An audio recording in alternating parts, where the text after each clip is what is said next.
En las profundidades de la historia, donde las verdades se ocultan bajo capas de dogma y las mentiras se cristalizan en fe, existe una narrativa que ha sido deliberadamente silenciada, una historia que desafía los cimientos mismos de la civilización occidental. ¿Te has preguntado alguna vez por qué la figura de María Magdalena despierta tanto temor en las altas esferas eclesiásticas? ¿Por qué su nombre ha sido manchado, reducido y distorsionado hasta convertirla en una simple prostituta arrepentida? La respuesta a estas preguntas podría destruir todo lo que crees saber sobre el cristianismo, sobre Jesús y sobre el poder que ha gobernado Occidente durante 2 milenios. Imagina por un momento que todo lo que te han enseñado sobre el hombre de Nazaret fuera una construcción cuidadosamente orquestada, un mito diseñado no para liberar, sino para controlar. ¿Qué pasaría si descubrieras que la figura divina que conoces como Jesucristo es solo una versión editada, pulida y manufacturada de un hombre real cuyo mensaje original fue tan radical que tuvo que ser enterrado bajo toneladas de simbolismo y metáfora? Y más perturbador aún, ¿qué pasaría si supieras que junto a él existió una mujer cuya sabiduría era tan profunda, cuyo entendimiento tan claro, que representaba una amenaza directa al orden patriarcal que estaba emergiendo? La historia que está a punto de desplegarse ante ti no es solo una revisión histórica, es una revolución de conciencia. Es el relato de cómo 2 seres humanos extraordinarios fueron transformados en herramientas de poder, cómo sus enseñanzas fueron manipuladas y cómo la verdad más profunda sobre la naturaleza humana y divina fue sepultada bajo el peso de instituciones sedientas de control. María Magdalena no era una prostituta, Jesús no era únicamente divino, y la relación entre ambos contenía secretos que, de revelarse, cambiarían para siempre la forma en que comprendemos el amor, la espiritualidad y el propósito mismo de la existencia humana. En los pergaminos de Nag Hammadi, descubiertos en 1945 en el desierto egipcio, yacían textos que la iglesia primitiva había prohibido. Evangelios que contaban una historia radicalmente diferente. ¿Por qué estos escritos fueron enterrados? ¿Qué contenían que resultaba tan peligroso para el orden establecido? En el Evangelio de María encontramos a una Magdalena que no solo era discípula, sino maestra, una mujer que recibía visiones directas y enseñanzas privadas, una líder espiritual cuya autoridad rivalizaba con la de Pedro y los demás apóstoles. ¿Puede ser casualidad que estos textos hayan sido sistemáticamente destruidos durante siglos? Cuando Jesús caminaba por las polvorientas sendas de Galilea, su mensaje no era el que conocemos hoy. Hablaba de un reino que no era de este mundo, pero no en el sentido escapista que la Iglesia promovería después. Su reino era una transformación radical de la conciencia humana, una revolución interior que haría innecesarios los templos, los sacerdotes y las instituciones religiosas. ¿Puedes imaginar cuán amenazante resultaba este mensaje para aquellos que vivían del negocio de la fe? ¿Qué habrían hecho los comerciantes del templo, los fariseos, los saduceos, si la humanidad hubiera abrazado completamente la enseñanza original de aquel hombre? Pero Jesús no estaba solo en su misión. Junto a él, como igual y complemento, estaba María Magdalena. No la figura sumisa y arrepentida que la tradición nos ha vendido, sino una mujer de extraordinaria inteligencia espiritual, una iniciada en los misterios más profundos de la existencia. Los evangelios gnósticos la describen como la compañera más cercana del Nazareno, aquella que comprendía sus enseñanzas mejor que cualquier otro discípulo. ¿Por qué entonces la historia oficial la ha reducido a una nota al pie, a una figura secundaria definida solo por su supuesta vida de pecado? La respuesta nos lleva al corazón mismo de la manipulación histórica más sofisticada que la humanidad haya conocido.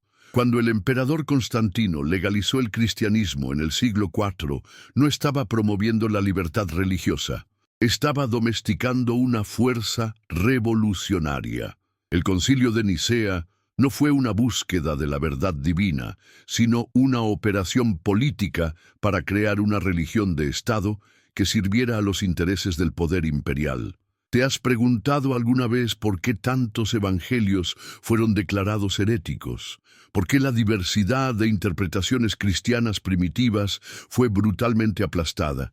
En este proceso de domesticación, María Magdalena representaba el mayor peligro. Una mujer con autoridad espiritual, igual o superior a la de los hombres, desafiaba directamente el orden patriarcal que tanto Roma como las culturas mediterráneas necesitaban mantener.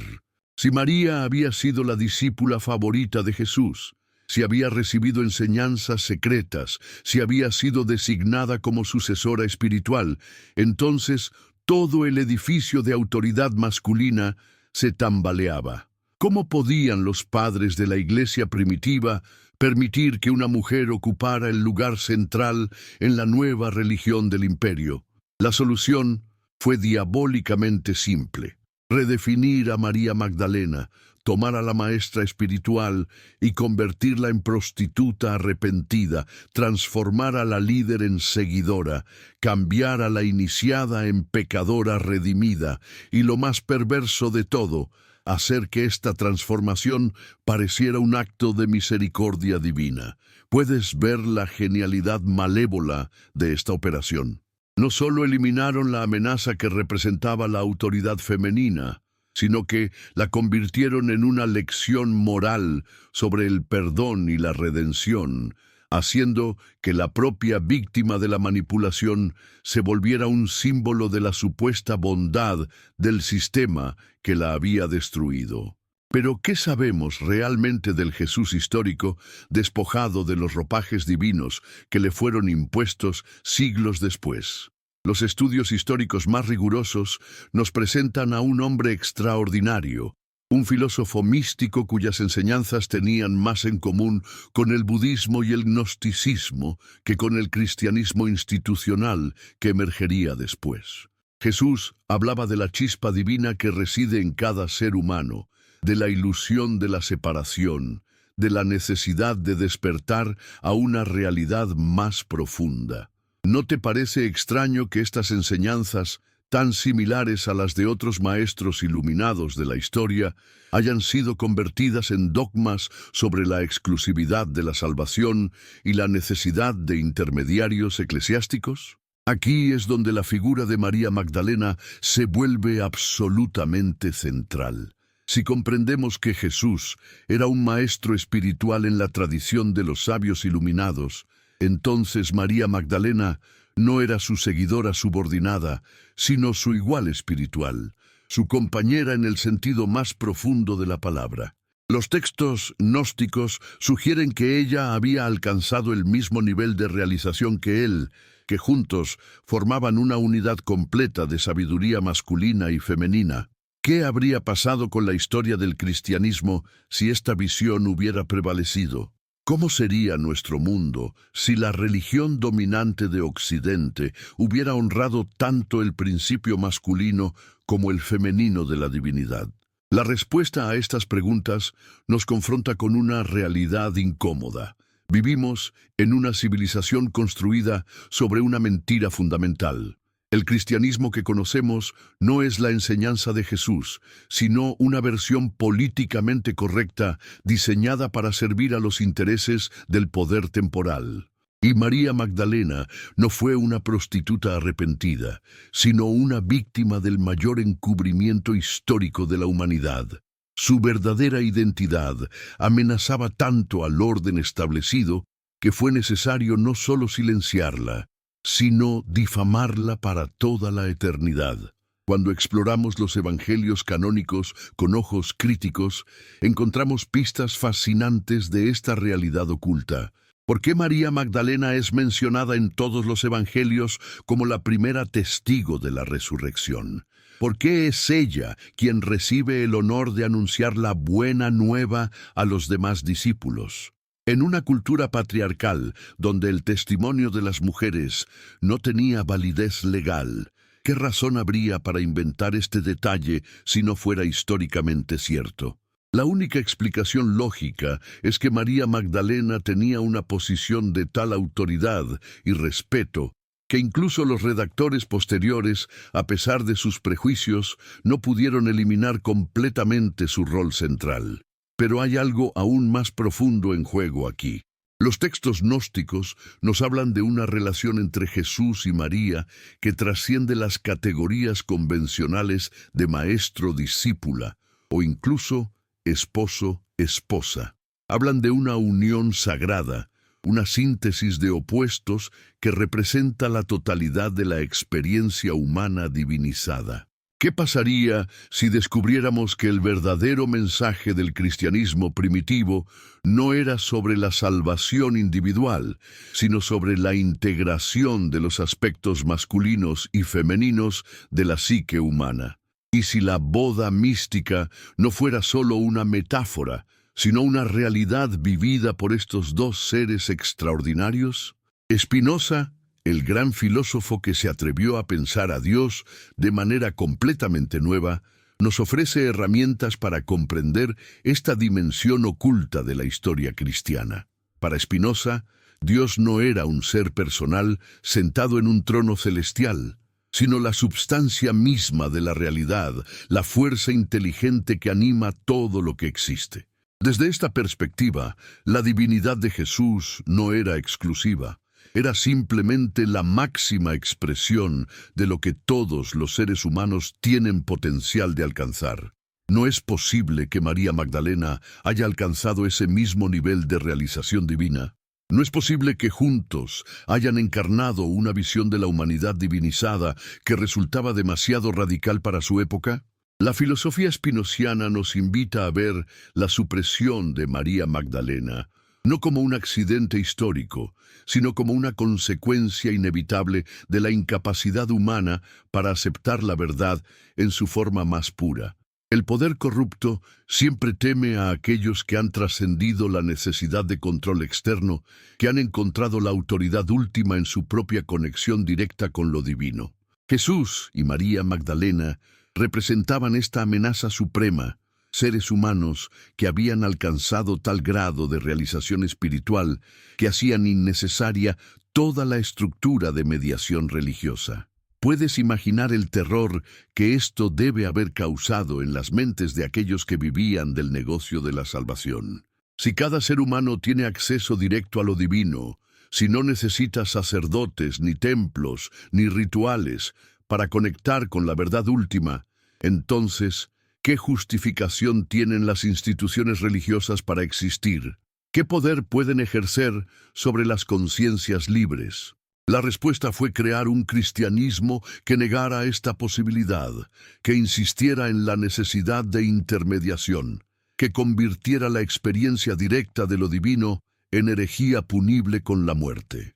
Y en este proceso, María Magdalena tuvo que ser destruida, porque representaba la prueba viviente de que la iluminación espiritual no era exclusiva de los hombres, no era monopolio de una casta sacerdotal, no requería de instituciones complejas ni dogmas elaborados.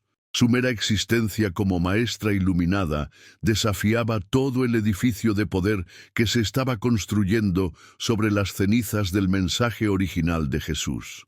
Nietzsche, con su martillo filosófico, habría reconocido inmediatamente la transvaloración de valores que representó esta manipulación histórica.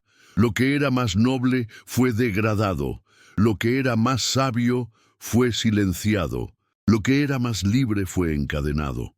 La Magdalena histórica, la mujer iluminada, fue sacrificada en el altar del poder patriarcal, y en su lugar se erigió una figura patética que serviría para perpetuar la culpa, la subordinación femenina y la dependencia espiritual. Pero ¿qué pasaría si pudiéramos recuperar la verdad? ¿Qué ocurriría si la humanidad finalmente se enfrentara con la realidad de que sus creencias más sagradas están construidas sobre cimientos de arena? ¿Tendríamos el coraje de abandonar nuestras certezas cómodas y abrazar una verdad más compleja, más desafiante, pero infinitamente más liberadora? La historia de Jesús y María Magdalena no es solo una corrección histórica. Es una invitación a una revolución de conciencia. Es la posibilidad de recuperar una espiritualidad que honre tanto lo masculino como lo femenino, que no requiera de autoridades externas, que no se base en el miedo y la culpa, sino en el amor y la sabiduría directa. ¿Estás preparado para abandonar la comodidad de las respuestas preestablecidas y aventurarte en el territorio desconocido de una verdad que podría transformar no solo tu comprensión del pasado, sino toda tu visión del presente y el futuro? Porque la verdad sobre Jesús y María Magdalena no es solo una cuestión histórica, es una ventana hacia posibilidades de ser humano que han sido sistemáticamente negadas. Es la promesa de que la divinidad no es un privilegio exclusivo de unos pocos elegidos, sino el derecho de nacimiento de toda conciencia que se atreva a despertar completamente. Y María Magdalena, la verdadera Magdalena, permanece ahí como testimonio eterno de que esta promesa es real, de que es posible, y de que las fuerzas que han conspirado para ocultarla no tienen la palabra final en la historia humana. ¿Qué secretos específicos guardaban los manuscritos que fueron quemados? ¿Qué enseñanzas exactas recibió María de labios de Jesús que resultaban tan peligrosas para el orden establecido? ¿Cómo era realmente la relación entre estos dos seres extraordinarios? ¿Y qué nos puede enseñar sobre nuestra propia capacidad de trascendencia? Las respuestas a estas preguntas están ahí, esperando ser descubiertas, esperando ser comprendidas, esperando transformar para siempre la forma en que vemos el mundo y nuestro lugar en él. En los rincones más oscuros de la Biblioteca del Vaticano, donde los ojos del mundo no pueden penetrar, yacen documentos que contendrían el poder de derribar todo el edificio del cristianismo institucional. ¿Te has preguntado alguna vez qué secretos se ocultan tras esos muros milenarios? ¿Qué manuscritos antiguos duermen el sueño eterno en bóvedas que jamás conocerán la luz del día? La Iglesia Católica, esa institución que se presenta como guardiana de la verdad divina, es en realidad la carcelera de los secretos más explosivos de la historia humana. Imagina por un momento que existieran cartas personales entre Jesús y María Magdalena, documentos que revelaran no solo la intimidad de su relación, sino la verdadera naturaleza de sus enseñanzas conjuntas. ¿Qué pasaría si descubriéramos que María no solo era su compañera espiritual, sino que había sido designada como la guardiana de conocimientos que Jesús no se atrevía a revelar públicamente? Los evangelios gnósticos que han sobrevivido nos dan pistas tantalinas de esta posibilidad. Pero ¿qué nos dirían los textos completos que fueron sistemáticamente destruidos? El Evangelio de Felipe, uno de los pocos manuscritos gnósticos que han llegado hasta nosotros, contiene una línea que ha atormentado a los estudiosos durante décadas. La compañera del Salvador es María Magdalena. El Salvador la amaba más que a todos los discípulos y solía besarla frecuentemente en la boca. ¿Por qué esta simple declaración ha causado tanto escándalo en los círculos académicos y religiosos? ¿Qué amenaza representa la idea de que el fundador del cristianismo tuviera una relación íntima y equitativa con una mujer? La respuesta nos lleva al corazón mismo de la misoginia institucionalizada que ha caracterizado al cristianismo occidental.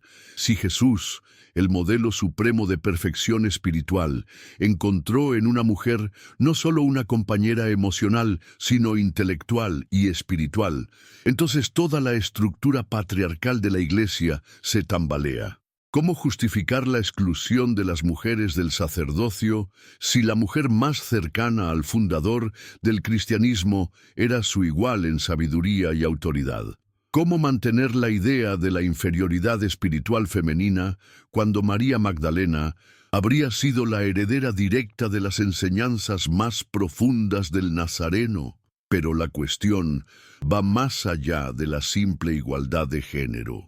Lo que realmente aterrorizaba a los primeros padres de la Iglesia era la implicación de que la unión entre Jesús y María representaba algo mucho más profundo que una relación humana convencional. Los textos gnósticos hablan de la cámara nupcial como el sacramento más sagrado, la unión mística entre los principios masculino y femenino que constituye la verdadera resurrección. ¿Qué pasaría si descubriéramos que esta unión no era solo simbólica, sino que había sido vivida literalmente por Jesús y María como un camino hacia la divinización?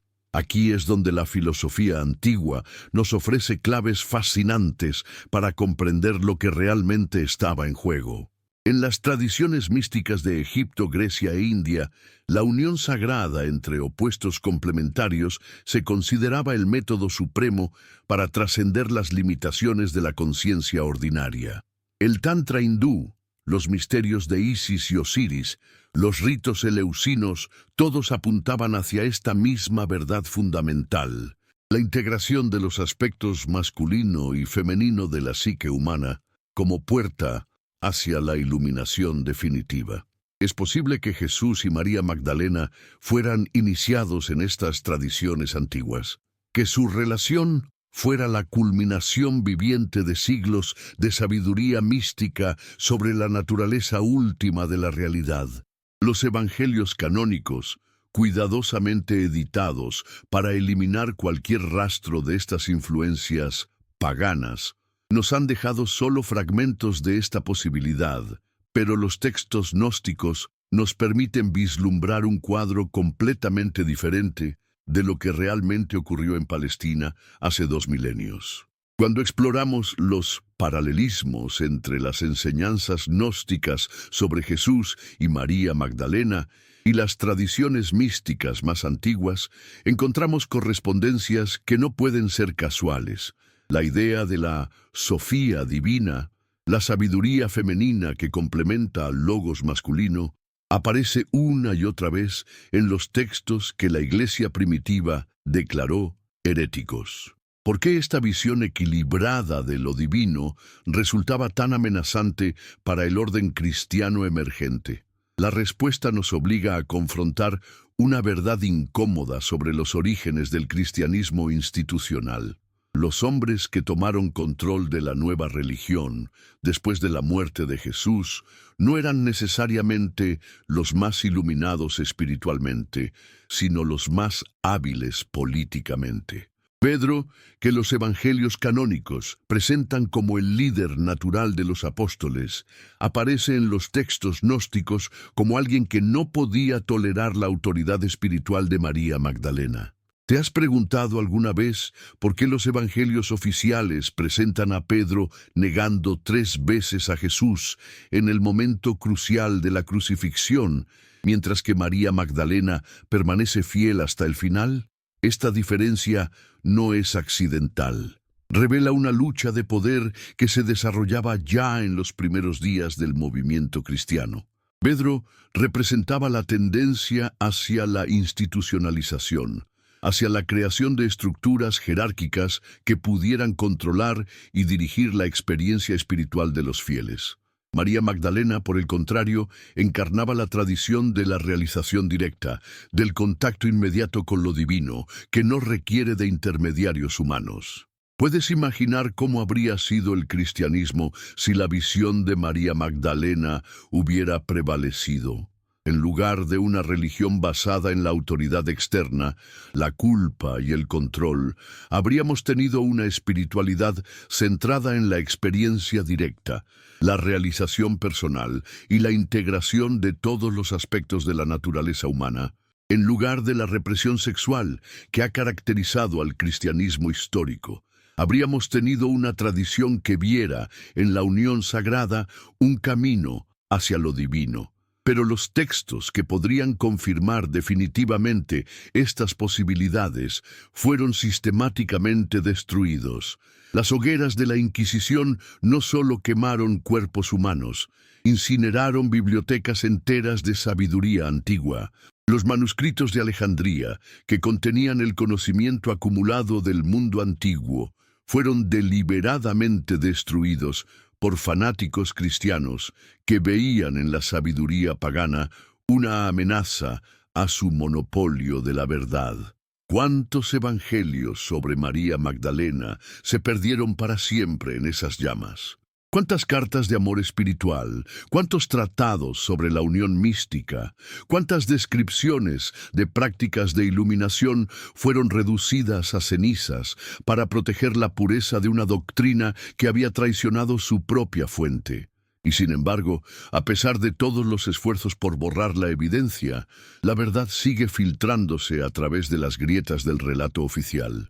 Los arqueólogos siguen desenterrando textos que cuentan una historia diferente. Los eruditos independientes siguen encontrando correspondencias que sugieren la existencia de una tradición cristiana completamente alternativa. ¿Qué pasaría si tuviéramos acceso completo a los archivos vaticanos? ¿Qué revelarían los documentos que han estado ocultos durante casi 2 milenios? Pero incluso sin acceso a estos archivos secretos, podemos reconstruir los contornos de la verdad mediante el análisis cuidadoso de lo que ha sobrevivido. Cuando comparamos los evangelios canónicos con los textos gnósticos, cuando estudiamos los primeros escritos de los padres de la Iglesia y sus denuncias furiosas contra las herejías gnósticas, cuando examinamos las tradiciones místicas que florecieron en los márgenes del cristianismo oficial, emerge un cuadro fascinante de lo que realmente ocurrió. María Magdalena no desapareció simplemente de la historia, fue activamente eliminada. Su legado no se perdió por casualidad, fue deliberadamente suprimido.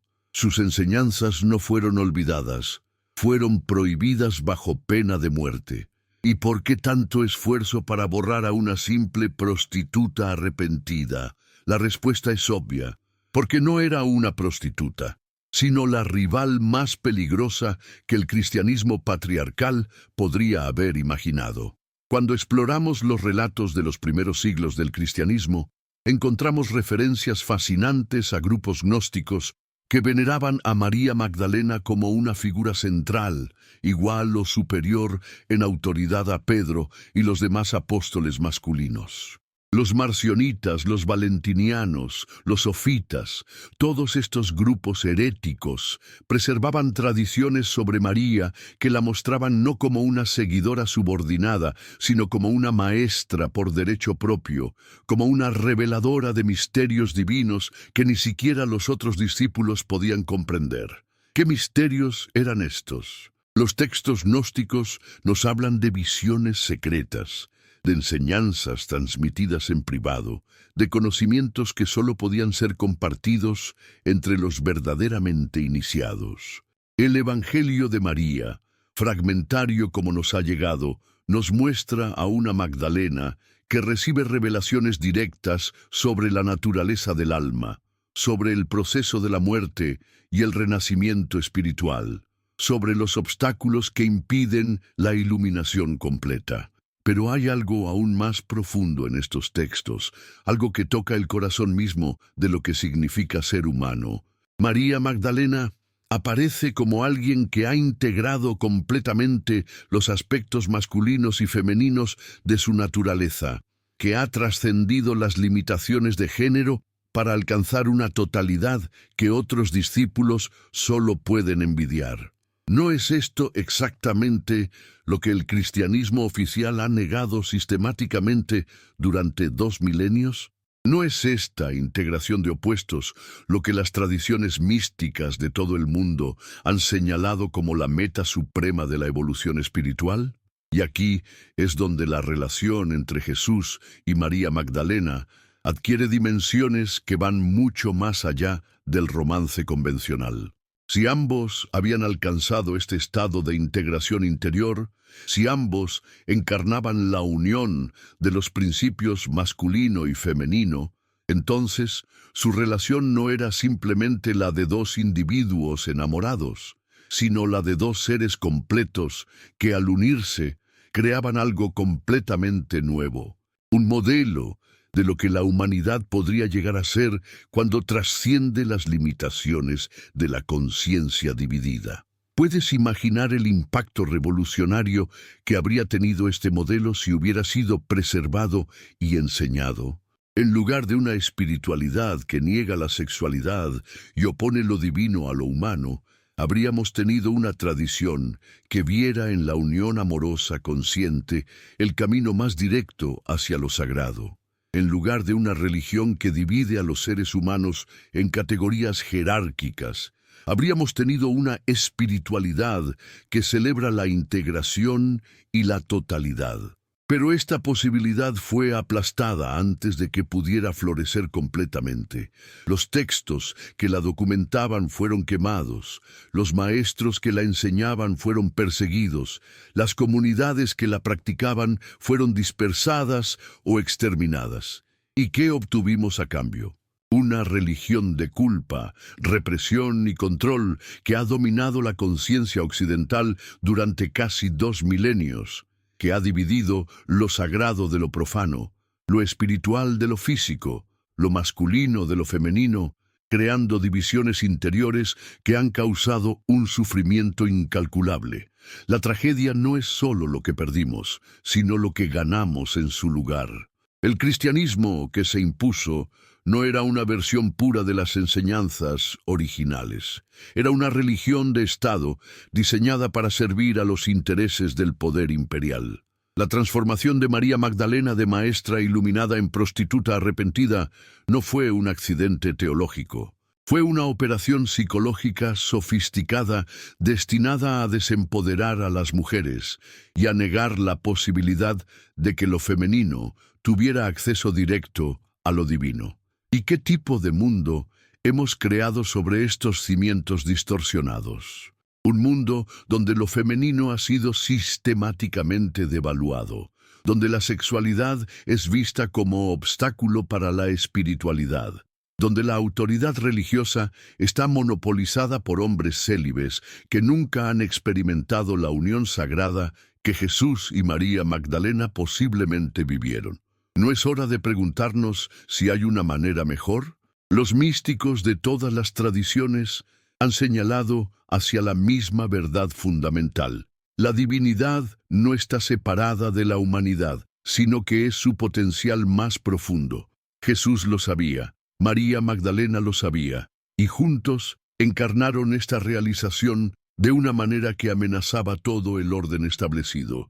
¿Estamos preparados para recuperar esta sabiduría perdida, para reclamar nuestro derecho de nacimiento espiritual, para crear un mundo que honre tanto lo masculino como lo femenino como aspectos igualmente sagrados de lo divino?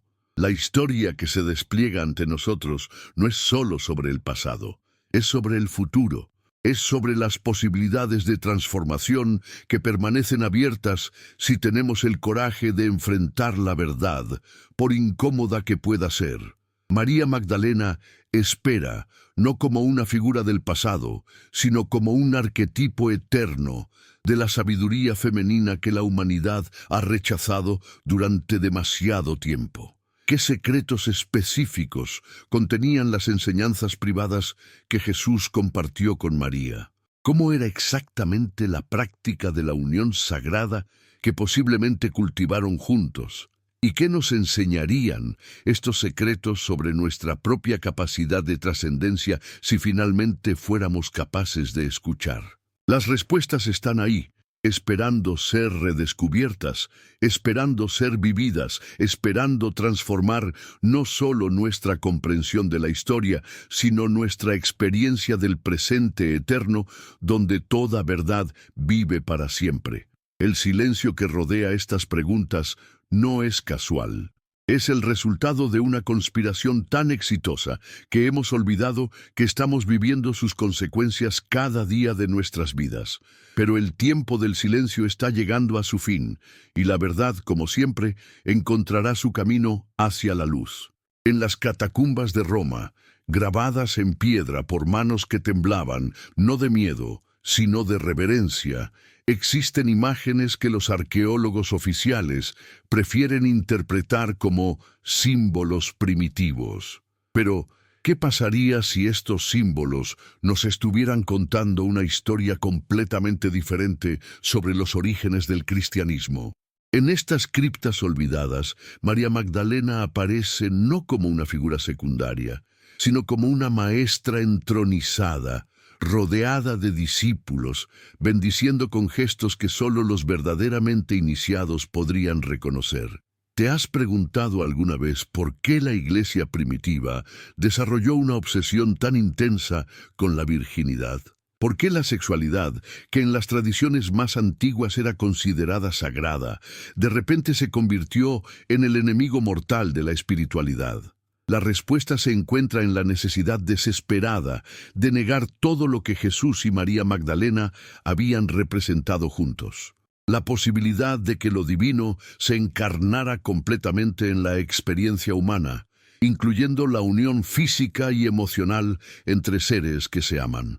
Cuando exploramos las tradiciones gnósticas más profundas, encontramos descripciones de prácticas que la Iglesia oficial consideraría escandalosas.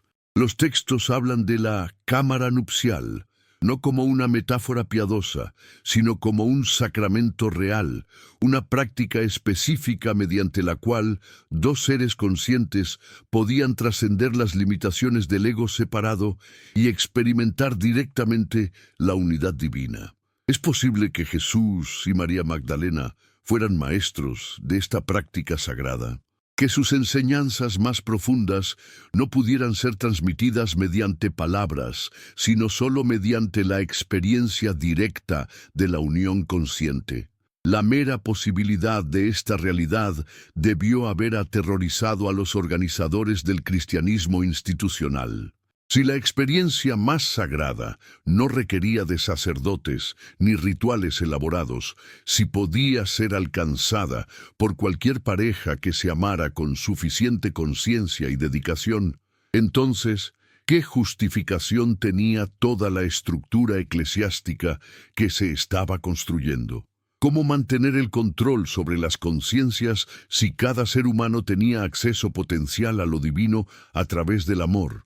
La solución fue genial en su perversidad: declarar que la sexualidad era intrínsecamente pecaminosa, que el cuerpo era una cárcel del alma, que la verdadera espiritualidad requería de la negación de todo lo que hace que la vida humana sea plena y gozosa. Y para reforzar este mensaje fue necesario transformar a María Magdalena, la posible maestra de la unión sagrada, en un símbolo de pecado sexual redimido solo por la gracia divina mediada por instituciones masculinas. Pero los efectos de esta distorsión han sido aún más devastadores de lo que sus arquitectos podrían haber imaginado. Al negar la sacralidad del cuerpo, el cristianismo institucional creó una división interior en la psique occidental, que ha resultado en siglos de neurosis, represión y violencia. ¿Cuántas guerras han sido libradas por hombres que habían aprendido a despreciar su propia naturaleza sexual? ¿Cuánta crueldad ha sido perpetrada por aquellos que veían en su propio deseo una confirmación de su pecaminosidad fundamental? Y las mujeres han pagado el precio más alto de esta distorsión.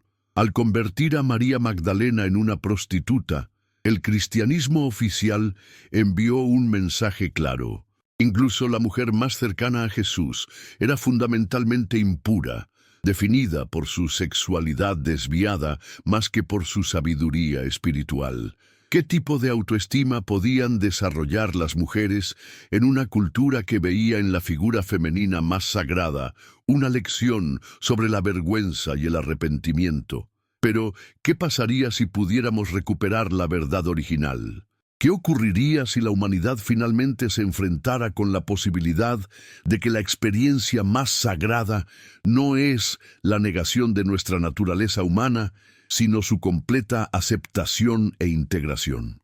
Los textos gnósticos nos ofrecen atisbos de esta posibilidad, descripciones de un camino espiritual que no requiere de la mutilación del ser humano, sino de su florecimiento completo. En el Evangelio de Felipe encontramos esta declaración revolucionaria.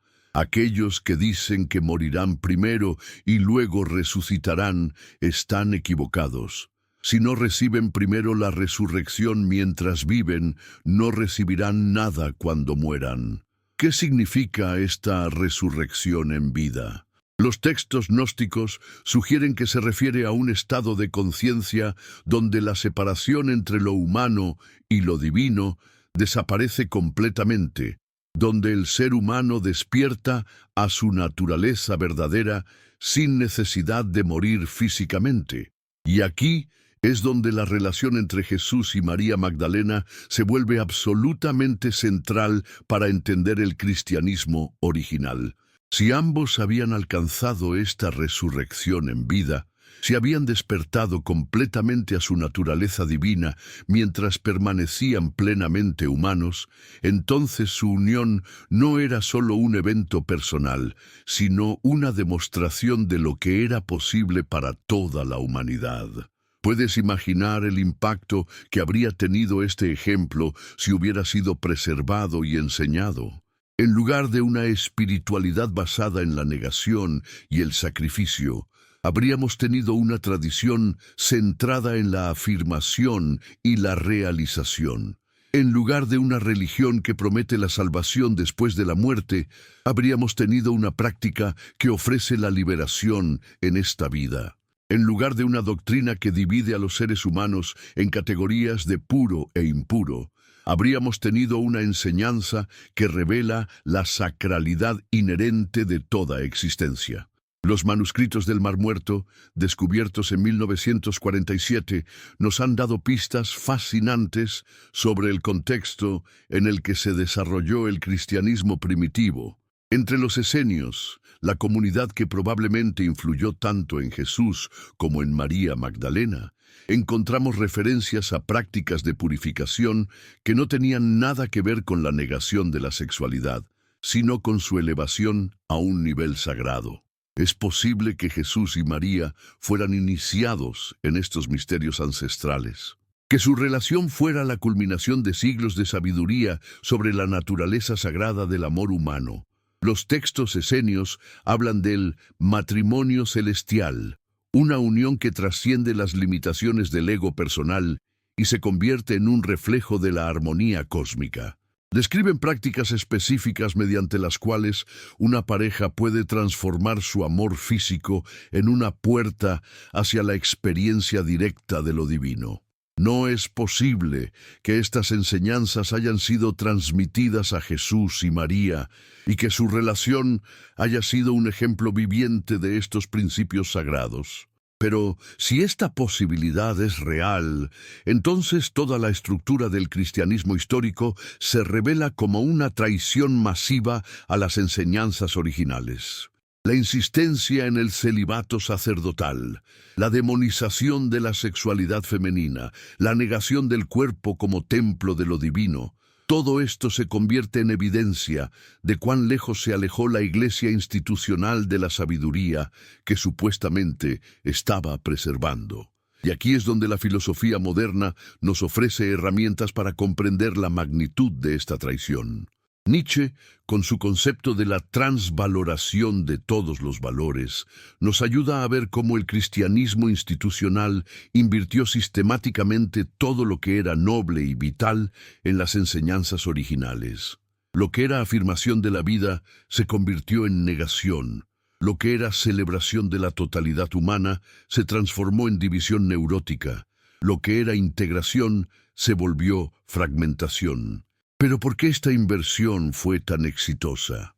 ¿Por qué la humanidad aceptó tan fácilmente una versión de la espiritualidad que negaba sus impulsos más profundos y naturales?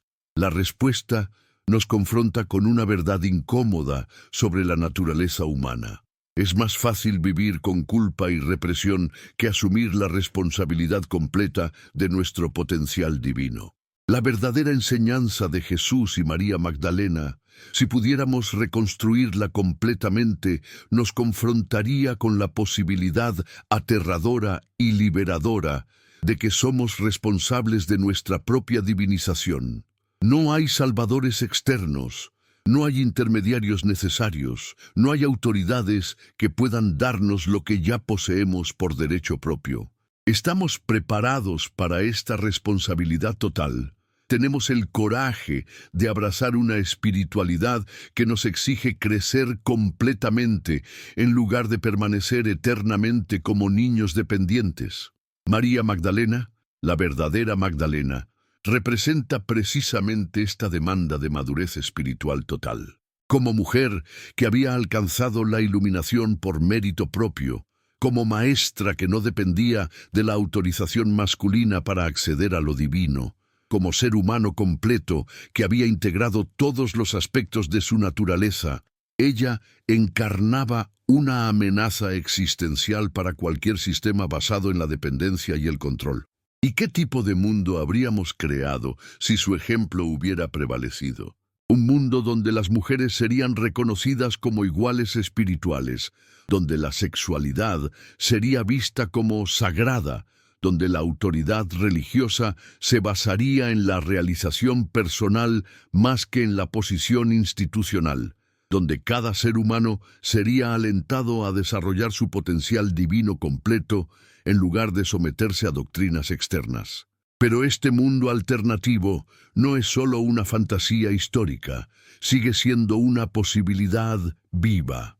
Los arquetipos que Jesús y María Magdalena representan no están limitados al pasado.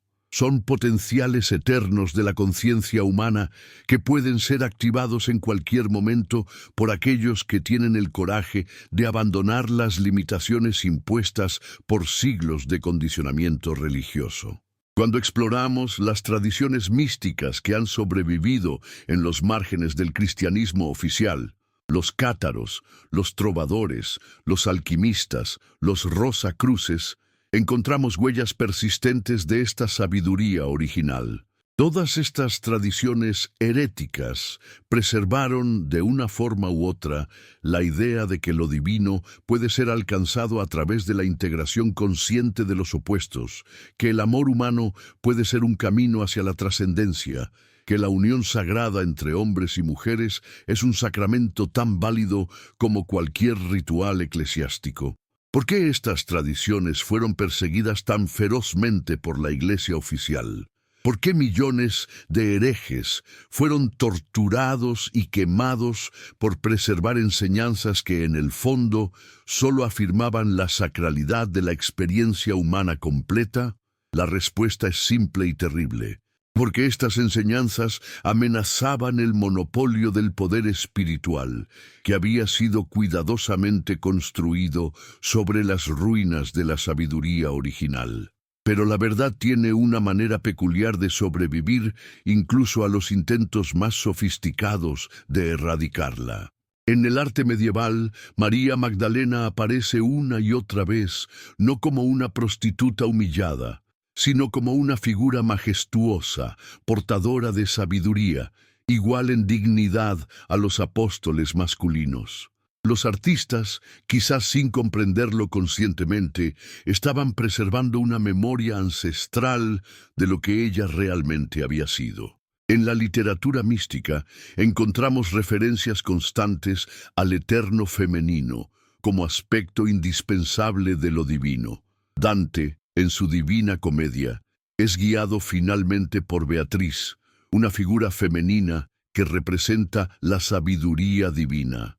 No es posible que estos poetas estuvieran recordando, a través del velo de la alegoría, la verdad sobre María Magdalena como guía espiritual y maestra iluminada. Y en nuestros días, cuando la arqueología y la historiografía independiente están recuperando textos y evidencias que han estado ocultas durante siglos, La figura de María Magdalena está emergiendo finalmente de las sombras de la calumnia histórica. ¿Estamos preparados para enfrentar las implicaciones completas de esta emergencia? ¿Tenemos el coraje de preguntarnos qué otras verdades fundamentales sobre nosotros mismos hemos estado negando durante milenios? Porque al final, la historia de Jesús y María Magdalena no es realmente sobre dos individuos que vivieron hace 2000 años. Es sobre potenciales de la conciencia humana que han estado disponibles siempre, pero que han sido sistemáticamente negados por instituciones que se benefician de nuestra ignorancia sobre nuestras propias capacidades divinas. ¿Qué pasaría si cada ser humano despertara a la verdad de que la divinidad no es algo externo que debe ser adorado, sino algo interno que debe ser realizado? ¿Qué ocurriría si cada pareja que se ama descubriera que su unión puede ser una puerta hacia lo sagrado? ¿Cómo cambiaría el mundo si la humanidad finalmente comprendiera que la separación entre lo humano y lo divino es la ilusión fundamental que sostiene todo nuestro sufrimiento? Estas preguntas no son especulaciones académicas, son invitaciones a una transformación radical de la conciencia que podría cambiar el curso de la historia humana. Y María Magdalena, la verdadera Magdalena, permanece ahí como testimonio eterno de que esta transformación no es solo posible, sino que es nuestro destino inevitable, si finalmente encontramos el coraje de reclamar nuestra herencia espiritual completa. ¿Estás preparado para este despertar? ¿Tienes el valor de abandonar las certezas cómodas de la religión heredada y aventurarte en el territorio desconocido de la realización directa? La puerta está abierta. Ha estado abierta siempre, esperando solo que tengamos la audacia de caminar a través de ella hacia la verdad que nos hará finalmente libres. Los manuscritos que cambiaron para siempre la comprensión de los orígenes cristianos no fueron descubiertos en bibliotecas polvorientas ni en los archivos del Vaticano. Emergieron de las arenas de Egipto, donde el desierto había preservado durante siglos lo que la civilización había intentado destruir. En 1945, cuando un campesino egipcio llamado Mohamed Ali tropezó con una jarra de cerámica enterrada cerca de Nag Hammadi, no podía imaginar que estaba desenterrando la evidencia más explosiva sobre la verdadera naturaleza del cristianismo primitivo.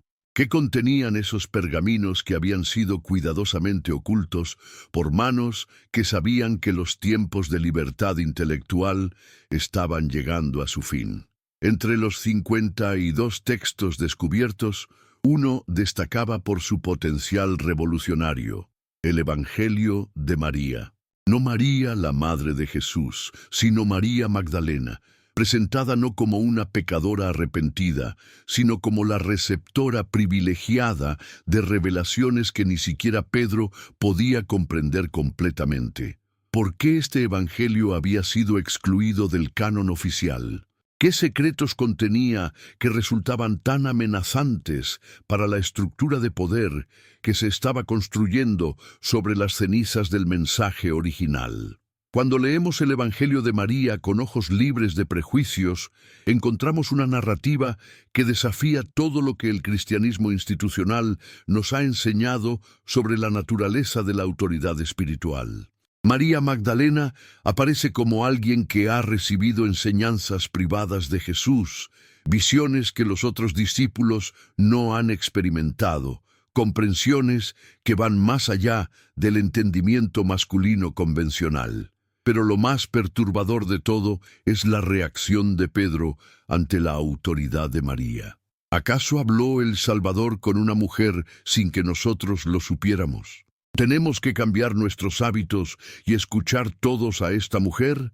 ¿Puedes sentir la amenaza existencial que representa esta pregunta? Pedro no está cuestionando la veracidad de las visiones de María. Está cuestionando su derecho como mujer a tener autoridad espiritual. Y en esta resistencia vemos el origen de una división que definiría el cristianismo durante los siguientes 2 milenios. Entre aquellos que creían que lo divino podía manifestarse a través de cualquier ser humano preparado, independientemente de su género, y aquellos que insistían en que la autoridad espiritual debía estar limitada a una casta masculina específica. Levi, otro discípulo presente en el diálogo, defiende a María con palabras que revelan una comprensión profunda de lo que realmente estaba en juego. Pedro, siempre tienes mal genio.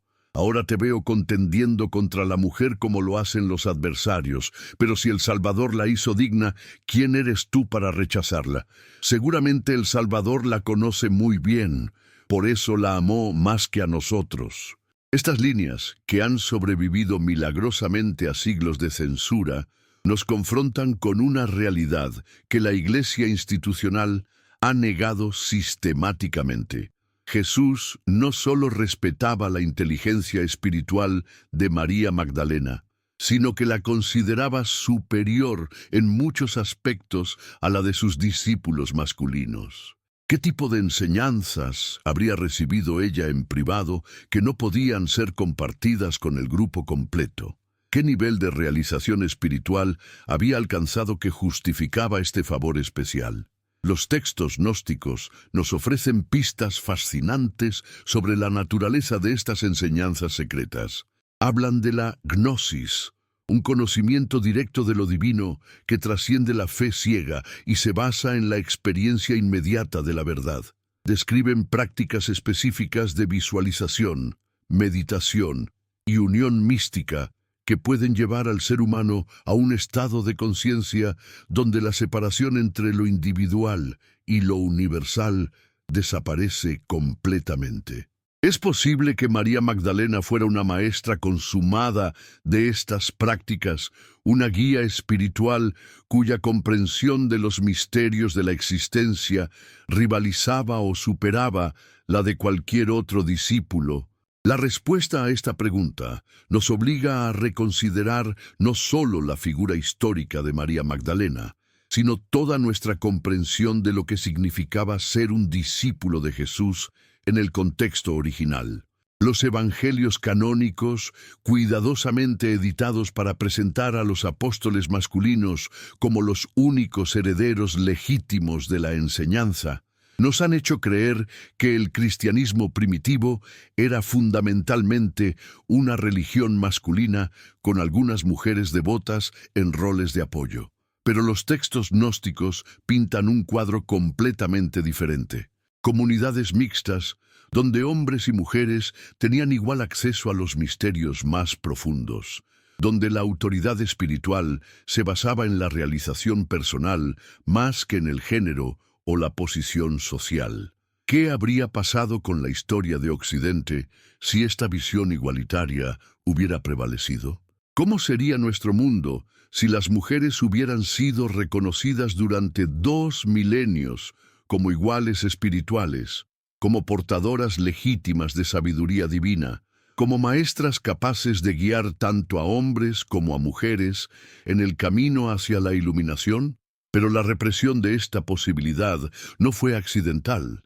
Fue el resultado de una estrategia deliberada para crear un cristianismo que sirviera a los intereses del poder patriarcal romano. Cuando el emperador Constantino legalizó el cristianismo en el siglo IV, no estaba promoviendo la libertad religiosa, estaba domesticando una fuerza revolucionaria que amenazaba las bases mismas del orden imperial.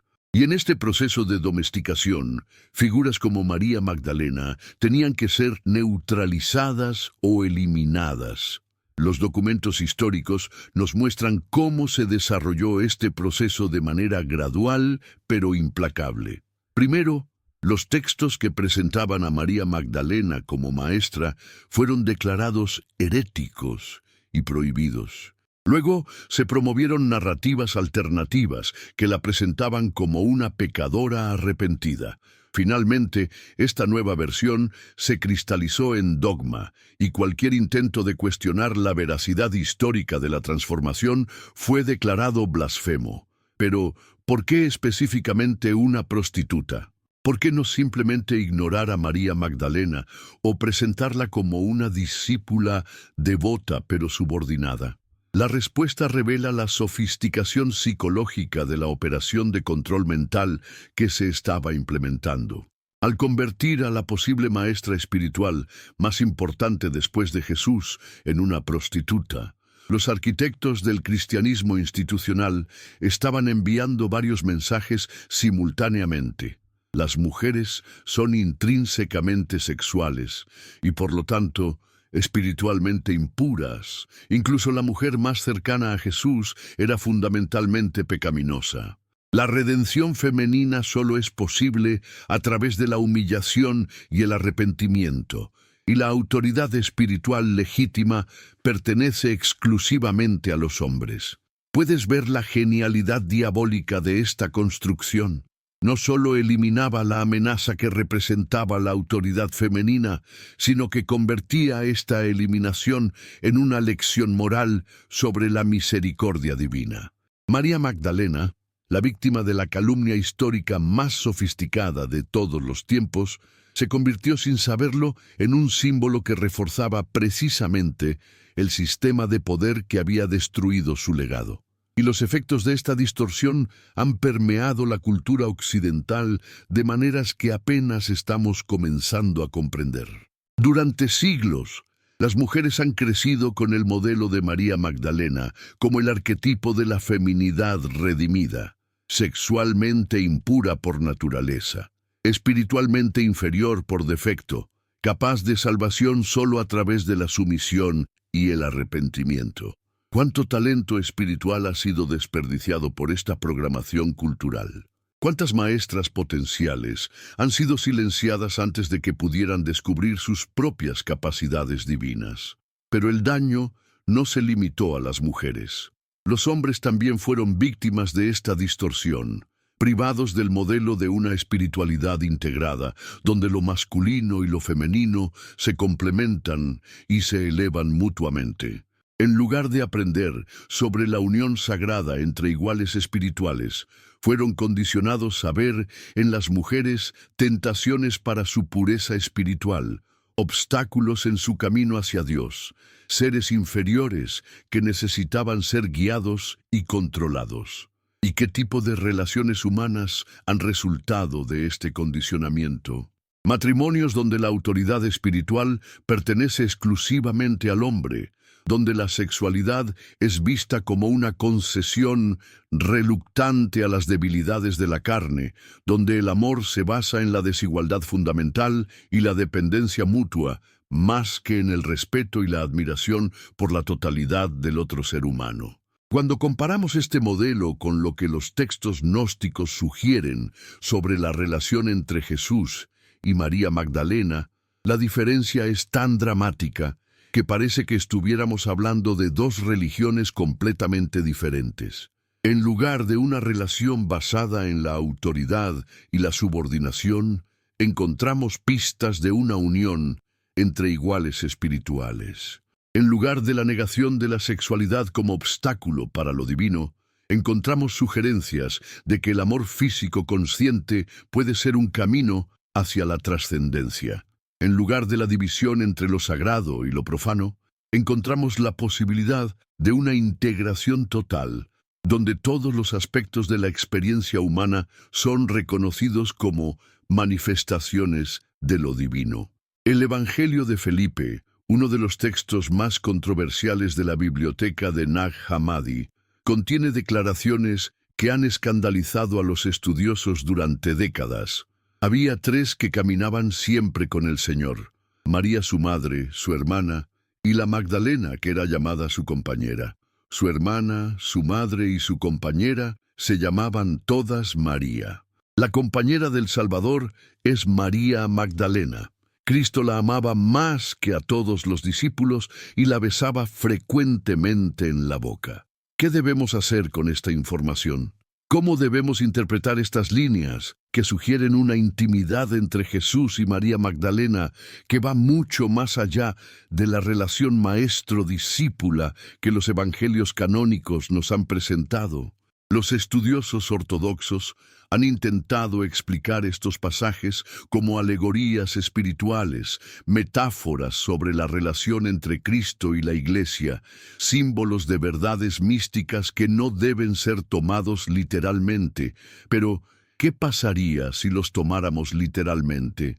¿Qué ocurriría si aceptáramos la posibilidad de que Jesús, el ser humano histórico, tuviera una relación íntima con María Magdalena que incluía dimensiones físicas, emocionales e espirituales? ¿Qué implicaciones tendría esto para nuestra comprensión de la espiritualidad, del amor humano, de la naturaleza de lo divino encarnado en la experiencia terrestre? Para explorar estas preguntas, necesitamos liberarnos de 2 milenios de condicionamiento que han separado artificialmente lo espiritual de lo físico, lo sagrado de lo profano, lo divino de lo humano. Necesitamos recuperar una comprensión más antigua y más completa de lo que significa ser un ser humano totalmente realizado, donde todas las capacidades intelectuales, emocionales, físicas, espirituales, son integradas en una totalidad armónica. Las tradiciones tántricas de la India, que han preservado durante milenios la sabiduría sobre la unión sagrada, nos ofrecen un marco conceptual para entender lo que podría haber estado ocurriendo entre Jesús y María Magdalena. En el Tantra auténtico, no la versión comercializada que Occidente ha adoptado, la unión sexual entre dos seres conscientes es vista como el método más directo para trascender las limitaciones del ego separado y experimentar la unidad divina directamente. ¿Es posible que Jesús y María Magdalena fueran practicantes de una tradición similar, adaptada al contexto cultural de Palestina del siglo I? Que su relación íntima fuera no solo una expresión de amor humano, sino una práctica espiritual sofisticada, mediante la cual dos seres realizados podían alcanzar estados de conciencia que serían imposibles individualmente. Esta posibilidad nos confronta con preguntas fundamentales sobre la naturaleza de la iluminación espiritual. La tradición cristiana oficial ha insistido en que la realización espiritual más alta requiere del celibato, de la negación de la sexualidad, del abandono de los vínculos emocionales profundos. Pero ¿qué pasaría si esta insistencia fuera el resultado de una profunda incomprensión sobre la naturaleza de lo divino? ¿Qué ocurriría si la verdadera trascendencia no requiriera de la negación de nuestra humanidad, sino de su completa aceptación e integración? Los místicos de todas las tradiciones han hablado de la unión con lo divino en términos que suenan sorprendentemente eróticos. San Juan de la Cruz describe el éxtasis espiritual como una noche oscura de amor apasionado. Rumi habla del alma como una amante que languidece por la unión con el amado divino. Los cabalistas describen la Shekinah, la presencia divina femenina, en términos de una esposa celestial que se une con el aspecto masculino de Dios. ¿Es posible que estos místicos estuvieran recordando, a través del velo del simbolismo, una verdad más literal sobre la naturaleza de la experiencia espiritual suprema? Si Jesús y María Magdalena hubieran encarnado esta unión sagrada de manera literal, si su relación hubiera sido una demostración viviente de cómo lo humano y lo divino pueden integrarse completamente a través del amor consciente, entonces podemos entender por qué esta realidad tuvo que ser suprimida tan brutalmente. No solo amenazaba el monopolio masculino del poder espiritual, desafiaba la premisa fundamental sobre la cual se construyó el cristianismo institucional, que lo divino es fundamentalmente separado de lo humano, que la salvación requiere de mediadores externos, que la experiencia espiritual suprema está disponible solo para unos pocos elegidos que han renunciado a su humanidad completa. Pero ¿cómo podemos saber si estas especulaciones tienen algún fundamento histórico? ¿Existe evidencia que vaya más allá de los textos gnósticos para sugerir que Jesús y María Magdalena tuvieron una relación que el cristianismo oficial ha ocultado deliberadamente? La respuesta nos lleva a uno de los misterios más fascinantes de la historia cristiana: la existencia persistente de tradiciones que han preservado a través de los siglos memorias de esta relación oculta. Los cátaros del sur de Francia, exterminados por la Inquisición en el siglo XIII, preservaban enseñanzas sobre la Iglesia del Amor, donde María Magdalena era venerada como la compañera sagrada de Jesús. Los trovadores, cuyas canciones de amor cortés escandalizaron a la Iglesia medieval, parecían estar preservando, a través del arte y la poesía, memorias de un ideal de amor entre hombres y mujeres que trascendía las limitaciones convencionales.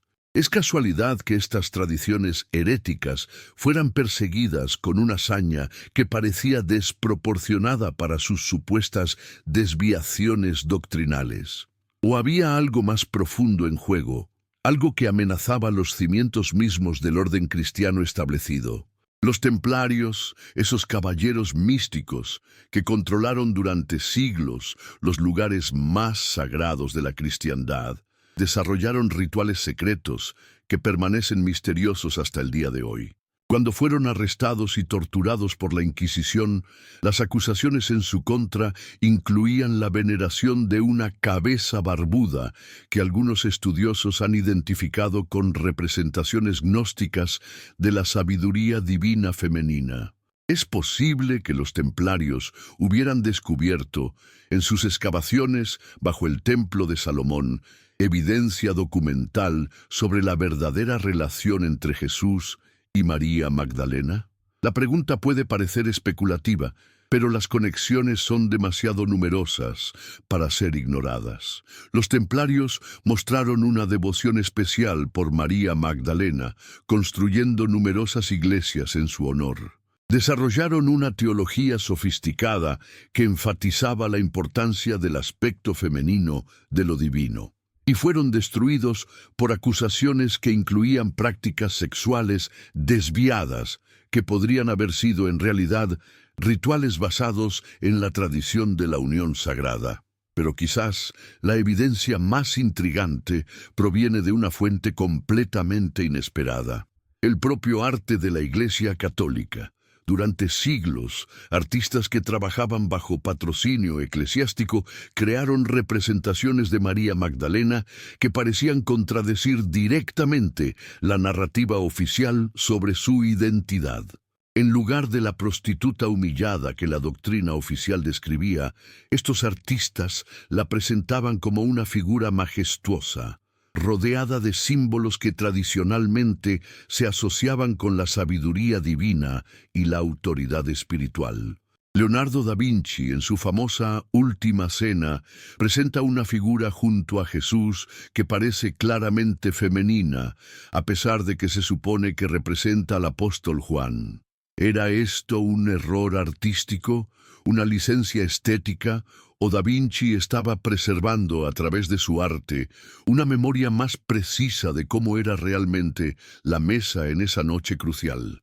Y si la figura femenina representa a María Magdalena, ¿qué significado tiene su posición en la composición, aparentemente separándose de Jesús en el momento crítico de la revelación de la traición?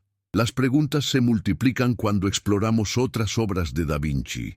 Su María Magdalena no muestra a una pecadora arrepentida, sino a una mujer serena y poderosa, con una expresión que sugiere conocimiento interior profundo. Sus cuadernos contienen referencias crípticas a secretos que no podían ser revelados abiertamente, a conocimientos que tenían que ser transmitidos a través de símbolos y alegorías para evitar la persecución de las autoridades eclesiásticas.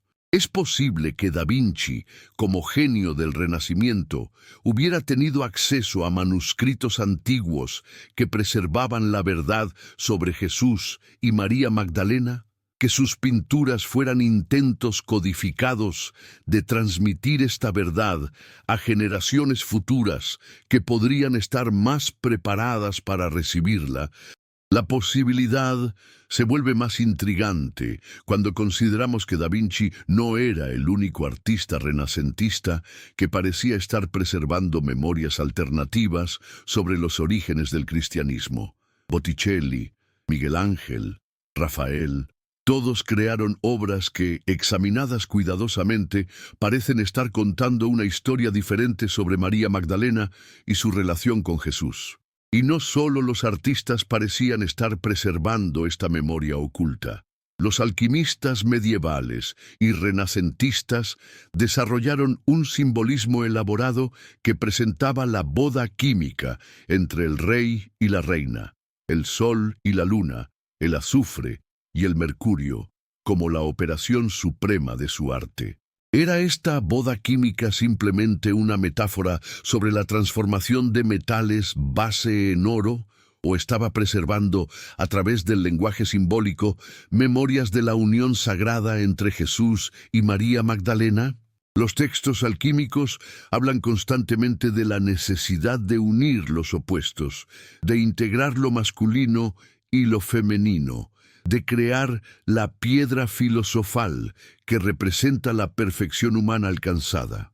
No es posible que esta tradición esotérica fuera una preservación codificada de enseñanzas originales sobre la naturaleza de la realización espiritual que el cristianismo oficial había prohibido.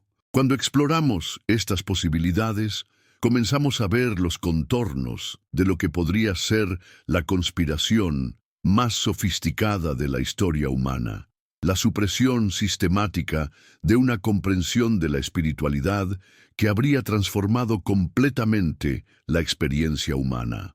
No estamos hablando solo de la ocultación de hechos históricos, sino de la negación de potenciales evolutivos que podrían haber llevado a la humanidad a niveles de realización que apenas podemos imaginar. ¿Qué tipo de civilización habríamos creado si la unión sagrada entre Jesús y María Magdalena hubiera sido preservada como el modelo supremo de la realización espiritual? ¿Cómo sería nuestro mundo si durante 2 milenios hubiéramos venerado no solo el arquetipo del maestro masculino ascendido, sino también el de la pareja divina que había alcanzado la totalidad a través de la integración consciente de todos los aspectos de la experiencia humana? La respuesta a estas preguntas nos confronta con la magnitud de lo que hemos perdido. En lugar de una espiritualidad que celebra la totalidad humana, hemos tenido una religión que la fragmenta. En lugar de un modelo de amor que trasciende las limitaciones del ego a través de la unión consciente con otro ser, hemos tenido doctrinas que presentan el amor humano como un obstáculo para el amor divino. En lugar de una comprensión de lo sagrado que incluye todos los aspectos de la experiencia, físicos, emocionales, intelectuales, espirituales, hemos tenido una división neurótica que ha causado siglos de sufrimiento innecesario. Pero quizás lo más trágico de todo es que esta pérdida no fue inevitable. Fue el resultado de decisiones específicas tomadas por individuos específicos que eligieron el poder temporal por encima de la verdad espiritual. Los hombres que definieron el cristianismo institucional no eran necesariamente más sabios o más iluminados que aquellos cuyas enseñanzas suprimieron, simplemente eran más hábiles políticamente. Y ahora, 2 milenios después, cuando finalmente tenemos acceso a los textos que fueron prohibidos, cuando la arqueología está desenterrando evidencias que contradicen las narrativas oficiales, cuando la libertad intelectual hace posible cuestionar verdades que durante siglos fueron consideradas incuestionables, nos enfrentamos con una elección fundamental. ¿Seguiremos aferrándonos a las versiones cómodas de la historia que hemos heredado, o tendremos el coraje de confrontar la posibilidad de que todo lo que creíamos saber sobre los orígenes de nuestra civilización está fundamentalmente equivocado? María Magdalena espera.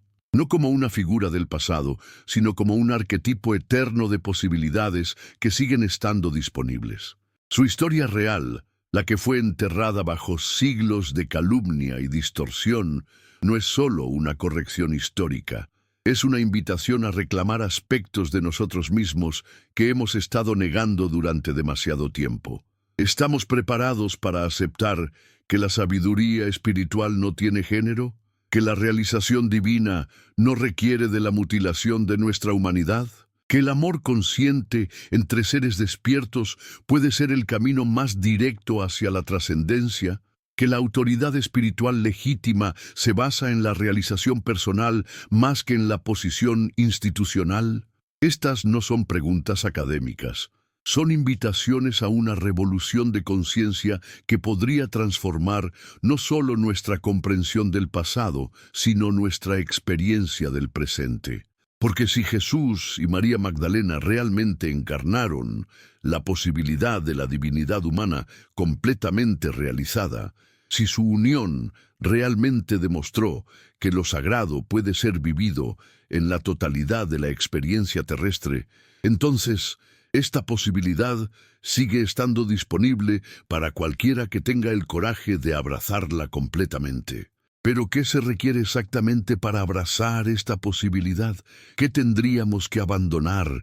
¿Qué tendríamos que integrar? ¿Qué tendríamos que transformar en nosotros mismos para acercarnos al modelo que Jesús y María Magdalena posiblemente representaron?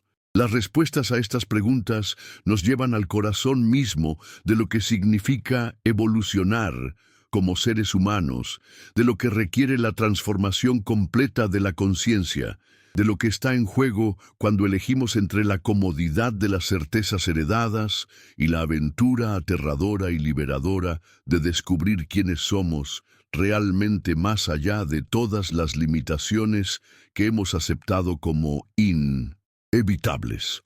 La verdad sobre Jesús y María Magdalena no es solo historia antigua, es profecía sobre lo que la humanidad puede llegar a ser cuando finalmente encuentra el coraje de realizar su potencial completo. ¿Estás preparado para ser parte de esta realización? ¿Tienes la audacia de convertirte en lo que siempre has sido potencialmente, pero que has estado demasiado condicionado para reconocer? El momento de la elección ha llegado. La verdad está emergiendo de las sombras donde ha estado oculta durante milenios. ¿Qué harás con esta emergencia? ¿Cómo responderás cuando la realidad que has dado por sentada durante toda tu vida sea desafiada por posibilidades que son infinitamente más vastas, más liberadoras y más transformadoras de lo que jamás te atreviste a imaginar? En los laboratorios silenciosos, donde los especialistas en datación por carbono examinan fragmentos de pergamino con la precisión de cirujanos, una revolución silenciosa ha estado desarrollándose durante las últimas décadas. Cada nuevo descubrimiento arqueológico, cada manuscrito rescatado de las arenas del tiempo, cada análisis forense de textos antiguos, está construyendo un caso que desafía los cimientos mismos del cristianismo tal como lo conocemos. Pero estamos preparados para las implicaciones completas de lo que la ciencia moderna está revelando sobre los orígenes de nuestra civilización.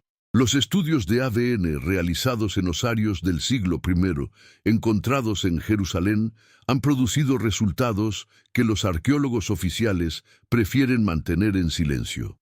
¿Qué pasaría si descubriéramos que existe evidencia física de una línea familiar que conecta a Jesús con descendientes que vivieron siglos después de su supuesta muerte? ¿Qué ocurriría si los análisis genéticos revelaran que María Magdalena no solo fue la compañera de Jesús, sino la madre de sus hijos, la fundadora de una dinastía que se extendió a través de Europa durante siglos, preservando en secreto las enseñanzas originales que el cristianismo institucional había prohibido? Esta posibilidad, que durante décadas fue relegada al reino de la especulación sensacionalista, está adquiriendo una solidez científica que resulta cada vez más difícil de ignorar. Los estudios genealógicos realizados por investigadores independientes han trazado líneas de descendencia que conectan algunas de las familias más poderosas de Europa medieval con orígenes que se remontan a la Palestina del siglo I. Es casualidad que estas mismas familias hayan sido, a lo largo de la historia, patronas de tradiciones esotéricas, protectoras de manuscritos heréticos, fundadoras de órdenes místicas que preservaban enseñanzas que la Iglesia oficial consideraba peligrosas. Los merovingios, esa dinastía francesa que gobernó durante siglos antes de ser derrocada por los carolingios con la bendición papal, se consideraban a sí mismos descendientes directos de una línea sagrada que se remontaba a los orígenes del cristianismo. Sus símbolos dinásticos incluían la flor de lis, que algunos estudiosos han identificado con antiguos símbolos de la diosa femenina, y la abeja, que en tradiciones esotéricas representa la sabiduría divina transmitida de generación en generación. ¿Era esta autopercepción dinástica simplemente vanidad aristocrática o preservaba una memoria histórica real sobre su verdadero origen? Cuando exploramos los registros históricos sobre la caída de los merovingios, encontramos un patrón que se repite a lo largo de la historia. Familias que preservaban tradiciones alternativas sobre los orígenes del cristianismo, siendo sistemáticamente eliminadas o neutralizadas por alianzas entre el poder temporal y la autoridad eclesiástica. ¿Cuántas veces se ha repetido este patrón? ¿Cuántas líneas de descendencia que podrían haber preservado la verdad sobre Jesús y María Magdalena han sido cortadas deliberadamente para proteger la narrativa oficial? Los cátaros del sur de Francia, exterminados durante la cruzada albigense del siglo XIII, veneraban a María Magdalena como la Iglesia del Amor, encarnada, la compañera sagrada que había preservado las enseñanzas más profundas del cristianismo original. Pero su veneración no era simplemente simbólica. Entre sus líderes espirituales había familias que afirmaban descender directamente de la línea de Jesús y María Magdalena. ¿Por qué la Iglesia Católica consideró necesario exterminar completamente esta tradición, hasta el punto de ofrecer indulgencias completas a cualquier cristiano que participara en su aniquilación? La respuesta nos confronta con una posibilidad que desafía todo lo que el cristianismo institucional nos ha enseñado sobre la naturaleza de la autoridad espiritual. Si existía realmente una línea de descendencia física y espiritual que se remontaba directamente a Jesús y María Magdalena, si esta línea había preservado durante siglos enseñanzas que contradecían fundamentalmente la doctrina oficial, entonces toda la estructura de legitimidad sobre la cual se había construido el poder eclesiástico se tambaleaba. ¿Cómo podían los papas afirmar ser los sucesores legítimos de Pedro si existían descendientes directos de Jesús que preservaban enseñanzas que Pedro mismo no había recibido? ¿Cómo podían justificar la exclusión de las mujeres del sacerdocio si María Magdalena había sido no solo una apóstola, sino la madre de la línea sagrada? ¿Cómo podían mantener la doctrina del celibato si el propio fundador del cristianismo había vivido la unión sagrada como camino hacia la divinización? Los templarios, durante sus 2 siglos de poder, parecían estar protegiendo algo más que los caminos hacia Tierra Santa. Sus excavaciones bajo el Templo de Salomón, sus conexiones con tradiciones esotéricas orientales, su desarrollo de una teología sofisticada que enfatizaba el aspecto femenino de lo divino, su veneración especial de María Magdalena, todo esto sugiere que habían descubierto evidencias que confirmaban la existencia de la línea sagrada y estaban trabajando para protegerla. ¿Por qué entonces fueron destruidos con una coordinación y una brutalidad que sugiere pánico en las altas esferas del poder? El viernes 13 de octubre de 1307, en una operación que había requerido meses de planificación secreta, todos los templarios de Francia fueron arrestados simultáneamente. Las acusaciones en su contra eran tan bizarras: adoración de ídolos, rituales homosexuales, blasfemia contra Cristo, que parecían diseñadas para justificar cualquier nivel de persecución sin revelar las verdaderas razones del ataque. Pero cuando exploramos los interrogatorios de los templarios bajo tortura, encontramos referencias crípticas a conocimientos secretos sobre los verdaderos orígenes del cristianismo, a documentos que probaban que la historia oficial era una fabricación, a rituales que preservaban la unión sagrada como sacramento supremo. ¿Eran estas confesiones simplemente el producto de mentes quebradas por la tortura, o revelaban accidentalmente la verdad sobre lo que los templarios realmente sabían? La evidencia se vuelve aún más intrigante cuando consideramos el destino de los tesoros templarios. A pesar de que se suponía que la orden poseía riquezas incalculables, muy poco oro o plata fue encontrado cuando sus propiedades fueron confiscadas. ¿Dónde fueron estos tesoros? Es posible que incluían no solo riqueza material, sino documentos y artefactos que probaban la verdad sobre la línea sagrada. Los investigadores han trazado conexiones fascinantes entre la desaparición de los tesoros templarios y la emergencia posterior de tradiciones esotéricas que preservaban memorias sobre la unión sagrada entre Jesús y María Magdalena. Los Rosacruces, que aparecieron en Europa durante el Renacimiento, afirmaban poseer conocimientos secretos sobre los orígenes del cristianismo que contradecían la doctrina oficial. Sus manifiestos hablaban de una boda química entre principios masculinos y femeninos que representaba la realización espiritual suprema.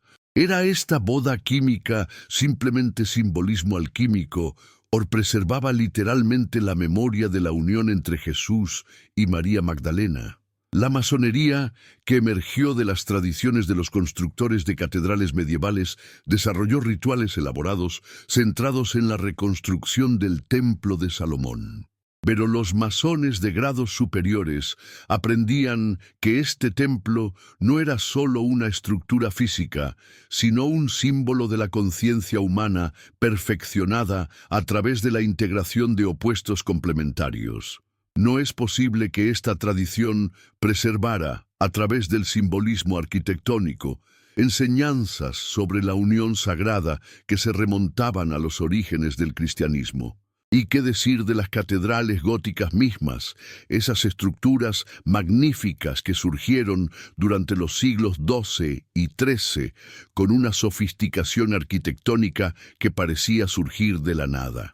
Los constructores de estas catedrales desarrollaron técnicas de geometría sagrada que permitían crear espacios que inducían estados alterados de conciencia en quienes los habitaban. ¿Era esto simplemente maestría artística? ¿O estas catedrales fueron diseñadas para ser templos iniciáticos donde se preservaban y transmitían enseñanzas prohibidas? María Magdalena aparece en estas catedrales de maneras que contradicen sutilmente la narrativa oficial sobre su identidad. En Chartres, en Notre-Dame de París, en Sainte-Chapelle, encontramos representaciones de María Magdalena que la muestran no como una pecadora arrepentida, sino como una figura majestuosa, portadora de conocimiento, igual en dignidad a los apóstoles masculinos. ¿Por qué los constructores de estas iglesias católicas presentaban a María Magdalena de manera tan diferente a como la describía la doctrina oficial? La respuesta puede estar en el hecho de que las logias de constructores tenían conexiones directas con tradiciones que preservaban memorias alternativas sobre los orígenes del cristianismo. Estos artesanos no solo construían estructuras físicas, eran guardianes de una tradición esotérica que veía en la unión de opuestos complementarios, masculino y femenino, tierra y cielo, materia y espíritu, el principio fundamental de toda construcción sagrada. ¿Y qué mejor símbolo de esta unión que la pareja original que había encarnado la integración completa de lo humano y lo divino? Las catedrales góticas, con su elance hacia el cielo balanceado por su arraigo en la tierra, con su fusión de luz y piedra, con su celebración tanto de la trascendencia como de la inmanencia, pueden ser vistas como monumentos gigantescos a la unión sagrada entre Jesús y María Magdalena. Pero los constructores de catedrales no fueron los únicos que preservaron estas memorias a través del arte y la arquitectura. Los artistas del Renacimiento, trabajando bajo patrocinio tanto eclesiástico como secular, crearon obras que parecían estar contando una historia completamente diferente sobre los orígenes del cristianismo. Leonardo da Vinci, el genio supremo del Renacimiento, parece haber tenido acceso a fuentes de información sobre Jesús y María Magdalena que contradecían la versión oficial. Su Última Cena presenta una figura claramente femenina sentada a la derecha de Jesús, en la posición tradicionalmente reservada para el discípulo más amado. ¿Era esto una licencia artística, un error de interpretación, o Da Vinci estaba preservando una memoria más precisa sobre quién realmente estuvo presente en esa cena crucial? Sus cuadernos contienen referencias crípticas a verdades que no pueden ser reveladas abiertamente, a conocimientos que deben ser transmitidos a través de símbolos y alegorías para evitar la persecución. Sus pinturas de María Magdalena no muestran a una prostituta arrepentida, sino a una mujer serena y poderosa, con una expresión que sugiere acceso directo a misterios divinos. ¿Qué sabía Leonardo que no podía expresar directamente? La respuesta puede estar en sus conexiones con círculos esotéricos que habían preservado, durante siglos de persecución, fragmentos de la verdad original. El propio Leonardo parece haber sido miembro de sociedades secretas que cultivaban conocimientos prohibidos sobre la naturaleza de la realidad y los orígenes de la civilización occidental. Pero Leonardo no estaba solo en esta preservación artística de memorias alternativas. Botticelli, en su Nacimiento de Venus, parece estar celebrando el principio femenino divino de una manera que habría escandalizado a los teólogos ortodoxos.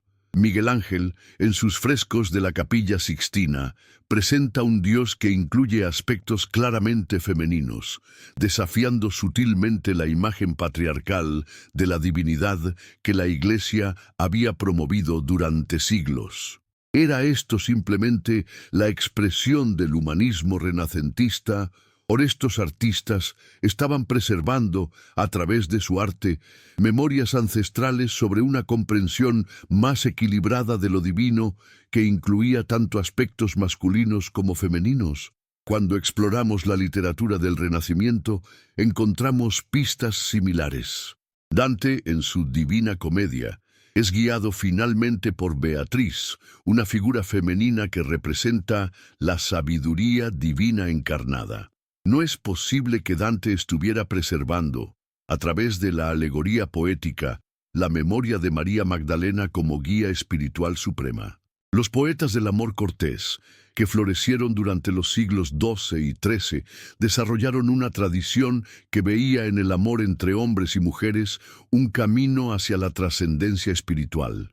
Sus canciones hablaban de damas, que no eran simplemente objetos de deseo romántico, sino maestras espirituales que podían guiar a sus amantes hacia estados superiores de conciencia.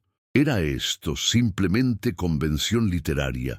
¿O preservaba la memoria de una tradición espiritual donde el amor consciente entre seres despiertos se consideraba el camino supremo hacia la iluminación?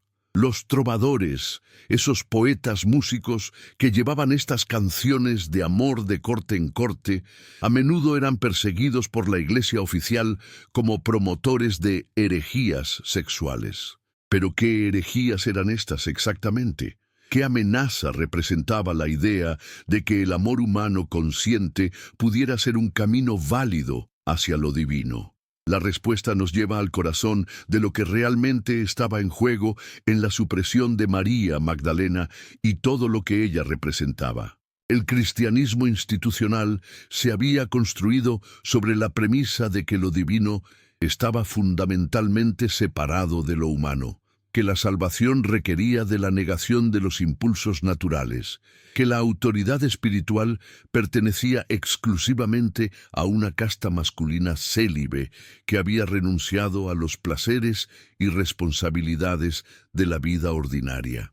Pero si Jesús y María Magdalena realmente habían demostrado que la divinidad podía ser alcanzada a través de la integración completa de todos los aspectos de la experiencia humana, si su unión sagrada había sido un ejemplo de cómo el amor consciente podía ser un camino directo hacia la trascendencia, entonces toda esta estructura se tambaleaba.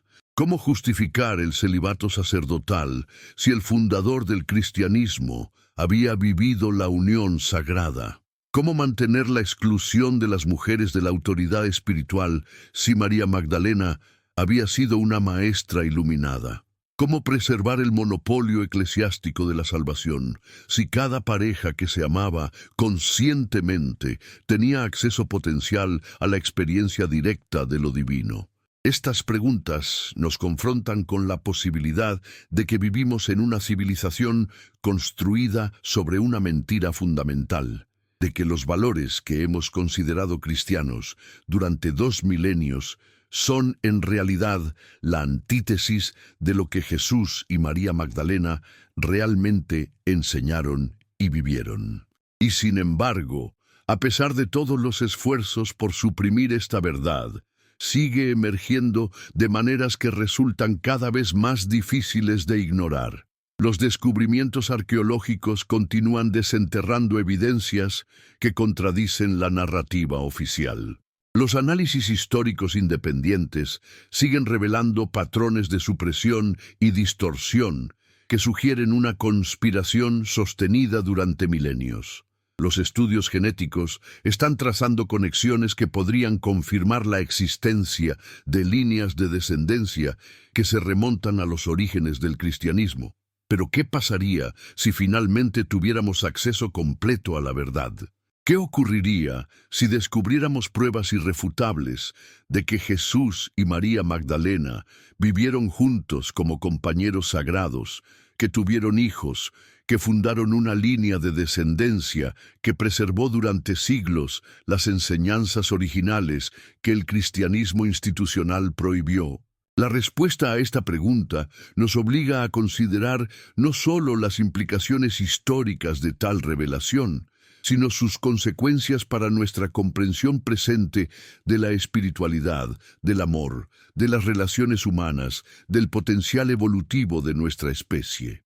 Si la unión sagrada entre Jesús y María Magdalena fue real, si representó el modelo supremo de lo que los seres humanos pueden llegar a ser cuando integran completamente todos los aspectos de su naturaleza, entonces este modelo sigue estando disponible para cualquiera que tenga el coraje de abrazarlo completamente.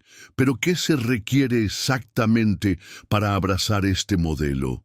¿Qué implicaría vivir una relación humana que fuera verdaderamente sagrada, que sirviera como camino hacia la trascendencia mutua, que honrara tanto la humanidad como la divinidad de ambos participantes? En primer lugar, requeriría abandonar la idea de que la espiritualidad es algo separado de la experiencia humana ordinaria. Tendríamos que reconocer que no hay división entre lo sagrado y lo profano, que cada aspecto de la vida, incluyendo la sexualidad, la emotividad, la vida doméstica, puede ser un campo para la práctica espiritual cuando se aborda con la conciencia correcta. En segundo lugar, requeriría trascender los modelos patriarcales de relación que han dominado durante milenios. En lugar de relaciones basadas en la dominación y la sumisión, tendríamos que crear uniones basadas en la igualdad espiritual. el respeto mutuo y el reconocimiento de que tanto lo masculino como lo femenino son aspectos igualmente sagrados de lo divino. En tercer lugar, requeriría desarrollar un nivel de conciencia que permita ver en el otro no solo un objeto de deseo o un compañero conveniente, sino un espejo de nuestra propia naturaleza divina, un catalizador para nuestro crecimiento espiritual, un co-creador en el proceso de mutua divinización. ¿Pero es esto realmente posible para seres humanos ordinarios o requiere de un nivel de desarrollo espiritual que solo unos pocos excepcionales pueden alcanzar? La respuesta a esta pregunta nos lleva al corazón de lo que las enseñanzas originales de Jesús y María Magdalena podrían haber representado realmente. Los textos gnósticos sugieren que la gnosis, el conocimiento directo de lo divino, no es un privilegio exclusivo de unos pocos elegidos, sino el derecho de nacimiento de toda conciencia humana. Hablan de técnicas específicas de meditación, visualización y unión sagrada que pueden despertar las capacidades latentes que todos poseemos, pero que la mayoría nunca desarrolla. ¿Qué pasaría si estas técnicas fueran redescubiertas y practicadas ampliamente? ¿Qué ocurriría si parejas de todo el mundo comenzaran a explorar la unión sagrada como camino espiritual? Si comunidades enteras se organizaran alrededor de principios que honraran tanto lo masculino como lo femenino, como aspectos igualmente sagrados de lo divino. La respuesta a estas preguntas nos confronta con posibilidades evolutivas que van mucho más allá de la corrección histórica. Si Jesús y María Magdalena realmente encarnaron el potencial completo de la conciencia humana, si su unión realmente demostró lo que es posible cuando dos seres conscientes se dedican mutuamente a la realización de su naturaleza divina, entonces su ejemplo no es solo inspiracional, es un mapa hacia territorios de experiencia que la humanidad apenas ha comenzado a explorar. ¿Pero estamos preparados para esta exploración? ¿Tenemos el coraje de abandonar las limitaciones que hemos aceptado como naturales e inevitables? ¿Estamos dispuestos a cuestionar no solo nuestras creencias sobre la historia, sino nuestras asunciones sobre lo que es posible para los seres humanos? Estas preguntas no pueden ser respondidas teóricamente. Solo pueden ser exploradas a través de la experiencia directa. Y aquí es donde la verdad sobre Jesús y María Magdalena se convierte en algo más que historia antigua. Se convierte en una invitación a participar en la continuación de su obra, en la realización de las posibilidades que ellos encarnaron, en la creación de un mundo que finalmente honre el potencial completo de la conciencia humana. Pero ¿cómo podemos saber si estamos preparados para esta participación? ¿Cómo podemos evaluar si tenemos la madurez, la dedicación, la visión necesarias para contribuir a la realización de posibilidades tan vastas? La respuesta puede estar en nuestra disposición a enfrentar las preguntas más incómodas sobre nosotros mismos y nuestras vidas actuales. Estamos viviendo de maneras que honran tanto nuestra humanidad como nuestra divinidad potencial. Nuestras relaciones están sirviendo para elevar mutuamente nuestra conciencia, o simplemente para satisfacer necesidades emocionales y físicas básicas. Estamos usando nuestra sexualidad como camino hacia la trascendencia o como escape de las responsabilidades del crecimiento espiritual. ¿Estamos dispuestos a abandonar los roles de género limitantes que la cultura nos ha impuesto para explorar lo que significa ser seres humanos completos que integran tanto aspectos masculinos como femeninos de la psique? Tenemos el coraje de cuestionar no solo las autoridades externas, sino nuestras propias resistencias internas al crecimiento y la transformación. Y quizás, más fundamentalmente, ¿Estamos preparados para asumir la responsabilidad completa de nuestro desarrollo espiritual sin depender de salvadores externos, autoridades religiosas o doctrinas preestablecidas que nos digan lo que debemos creer y cómo debemos vivir? Estas preguntas nos confrontan con la verdad de que la historia de Jesús y María Magdalena no es solo sobre el pasado, es sobre el futuro de la conciencia humana. Es sobre posibilidades evolutivas que siguen estando disponibles para aquellos que tienen la visión para reconocerlas y el coraje para realizarlas. ¿Pero qué se requiere específicamente para comenzar esta realización? ¿Cuáles son los pasos concretos que individuos y parejas pueden tomar para comenzar a explorar el camino de la unión sagrada que Jesús y María Magdalena posiblemente modelaron? En primer lugar, requiere el desarrollo de una práctica espiritual que no esté separada de la vida ordinaria, sino que transforme cada aspecto de la existencia en una oportunidad para el crecimiento de la conciencia. Esto puede incluir meditación, oración contemplativa, estudio de textos sagrados de diversas tradiciones, práctica consciente de presencia en todas las actividades diarias. En segundo lugar, requiere el cultivo de relaciones que sean verdaderamente sagradas, donde ambos participantes se comprometan no solo con su propia realización, sino con apoyar mutuamente el crecimiento espiritual del otro. Esto va mucho más allá del amor romántico ordinario. Requiere ver en la relación un laboratorio para la transformación de la conciencia. En tercer lugar, requiere el desarrollo de una comprensión integrada de la sexualidad que la vea no como obstáculo para la espiritualidad, sino como uno de los caminos más potentes hacia la experiencia directa de lo divino. Esto implica aprender técnicas específicas que permitan transformar la energía sexual en energía espiritual. Use la unión física como puerta hacia la unión mística. En cuarto lugar, requiere la creación de comunidades que apoyen y nutran estas exploraciones, grupos de personas que estén comprometidas con la realización del potencial humano completo y que puedan ofrecer apoyo mutuo en el camino hacia la integración de lo humano y lo divino. ¿Pero es esto realmente lo que Jesús y María Magdalena habrían querido? ¿Habrían aprobado estos intentos de recrear y continuar su trabajo?